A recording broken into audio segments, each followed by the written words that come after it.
So I've recorded my first, shall we say, audiobook and uploaded it to Podbean. It's about 30 minutes long. Yeah, that's about right for a short story, I think. Any longer and it's more of a novel.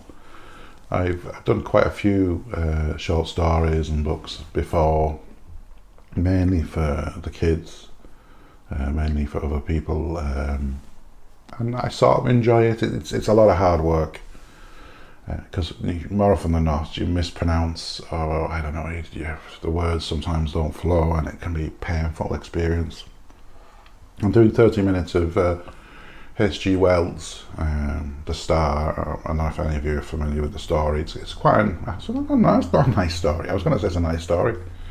It's an interesting story, and I think there's a lot of things in there that we probably can identify with now, and yeah, it's very interesting. Some of the physics in the story, I wonder how accurate they are, but I still like it.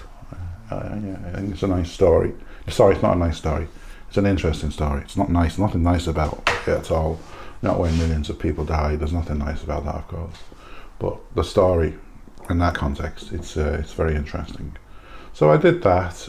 I had to do some editing because I mispronounced words. Silly words that you shouldn't mispronounce. It was also written quite a long time ago in a manner which is not meant to be spoken, a manner that's meant to be read maybe, and some of the words sound a bit strange, and saying them sounded a bit strange. But I was wary about changing the words. I sort of wanted to be true to the story in that sense, but I also felt they were quite awkward at times, and there was there's the usual sexism, isn't there, about women being quite giddy and not very intelligent and being, let's not go down that road too far. So there's a I'm not saying racism in there, but there's a little bit of this, a little bit of that. It's a little bit of the past, and obviously one of the reasons I was reading it is public domain.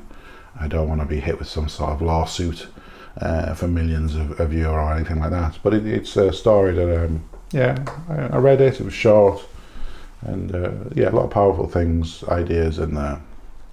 But from a time that's gone, a time in history that will never be again, which is maybe in some ways worth preserving on a book or an audiobook, and some of the things none of us would really be happy with now. But anyway, I did it. I sort of enjoyed it. The editing stage was a big effort for me. My computer station isn't really set up to edit, that sort of thing. So it was it was a bit painful. So it was a 30-minute audio book, but it took me probably 3 hours to edit.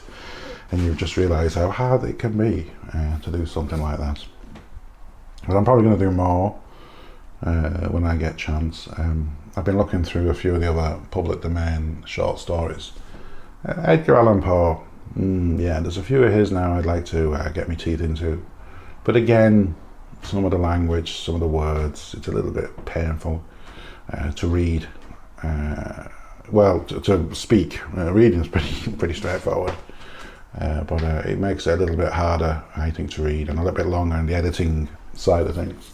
But I think I'm going to do more. I've done some in the past. I did a lot of stuff for the kids, like I said before, and I like the short stories better just because the amount of effort it takes to get it right, not be disturbed, and the editing afterwards just to make it sound something reasonable. If I make a small mistake, I normally gloss over it.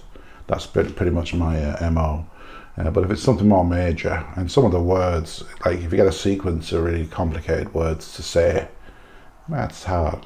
It's hard to get them all out, and it does take a bit of practice. So, but in those instances, I am able to edit out the rubbish where you hear me mispronounce and stuff. I was going to say, if there's any books you'd like me to read that are in the public domain, well, that's good. I hope that hopefully I'll come up with some that you do.